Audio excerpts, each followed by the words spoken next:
Vous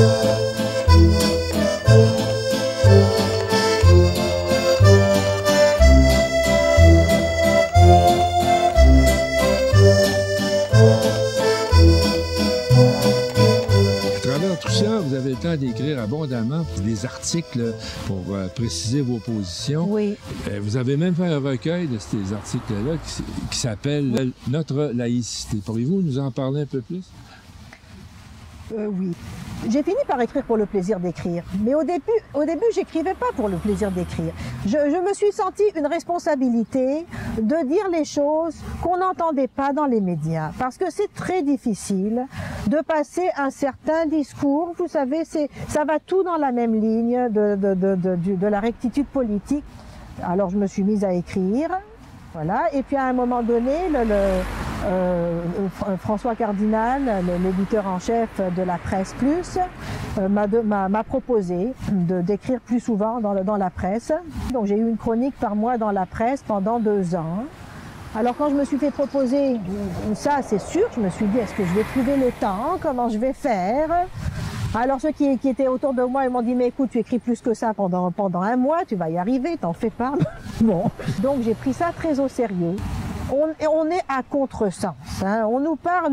Quand on nous parle de liberté, on nous met le voile comme modèle de liberté. Quand on nous parle d'égalité, mais c'est l'inverse, c'est de sexisme qu'on parle. Bref, on est dans une inversion du sens des mots. Et je trouvais qu'il fallait parler de laïcité, d'égalité, de liberté, de solidarité.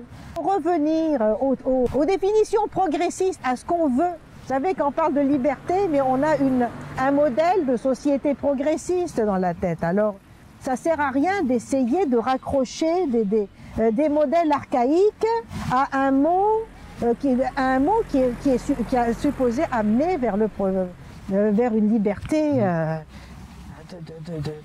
d'épanouissement pour les citoyens. Alors, j'ai commencé peut-être à écrire mes textes en répondant aux arguments ou non-arguments des adversaires.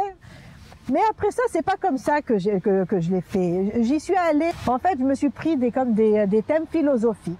Vous savez, qu'est-ce que la liberté? Alors je me suis dit que je voulais présenter les choses de façon positive. Et donc, j'ai demandé la collaboration d'un peintre, de Louis Robichaud. Donc c'est un ami que j'ai connu à travers une conférence, à un moment donné, dans un colloque du mouvement laïque québécois. Et donc je lui ai proposé qu'on fasse un livre ensemble pour parler de laïcité. Vous savez, les jeunes n'ont pas souffert de l'oppression des religions au Québec. Alors, contrairement aux générations, aux baby boomers là, au Québec, qui ont vécu le poids de la religion. Et donc, elles savent ce que c'est de se libérer des entraves de la religion. Elles savent ce que c'est même la religion. Hein. On sait ce que c'est qu'une religion. On sait que c'est pas des chapeaux folkloriques, une religion. Hein, vous savez, mais les jeunes ne savent plus. On a beau avoir un cours d'éthique et culture religieuse, les jeunes ici, au Québec, ne voient pas cette difficulté, ces contraintes, ces entraves à la vie des femmes et des hommes là, qui est due aux religions. Et justement, ces générations qui ont subi le joug religieux au Québec et qui s'en sont débarrassés ne comprennent pas justement pourquoi aujourd'hui on veut le remettre. Voilà. On veut remettre ça, puis ils deviennent hostiles et émotifs parce qu'ils ont beaucoup ont souffert, soit qu'ils ont été battus, soit qu'ils ont été harcelés sexuellement, soit qu'ils ont été victimes d'injustice. Voilà. Et maintenant, on intègre l'idée que la diversité, ça passe par des signes religieux. Donc pour les jeunes, c'est folklorique la religion. La religion, c'est un turban sikh, c'est un voile sur la tête, c'est des beaux bijoux. Écoutez, c'est devenu folklorique. Et donc, ils ne comprennent plus. Alors, quand on parle de liberté de porter le voile, pour eux, c'est ça. Bon, alors, quand on me parle de liberté de porter le voile, c'est un contresens pour moi. Parce que moi qui viens de Tunisie, Liberté, en Tunisie, ça se dit hurriya. El hurriya. C'est jamais les islamistes qui nous parlent de hurriya. C'est les poètes, c'est les hommes de lettres, c'est les femmes libérales, c'est les progressistes qui parlent de liberté par opposition à la contrainte, à l'oppression religieuse. Mes textes ont comme objectif aussi de redire les choses, de dire qu'est-ce que c'est, oui, qu'est-ce que c'est que d'inclure les gens, que d'intégrer les gens, qu'est-ce que c'est que d'avoir un vivre ensemble. C'est ça, ce n'est pas étiqueter les gens en fonction de leur religion, ce n'est pas décider qu'une bonne musulmane est une musulmane voilée, qu'un bon sikh est un sikh avec un turban.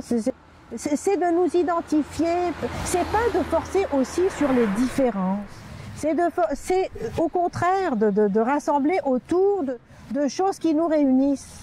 Et il faut bien trouver des socles qui nous réunissent. Si on est tous québécois, alors c'est bien sûr des socles.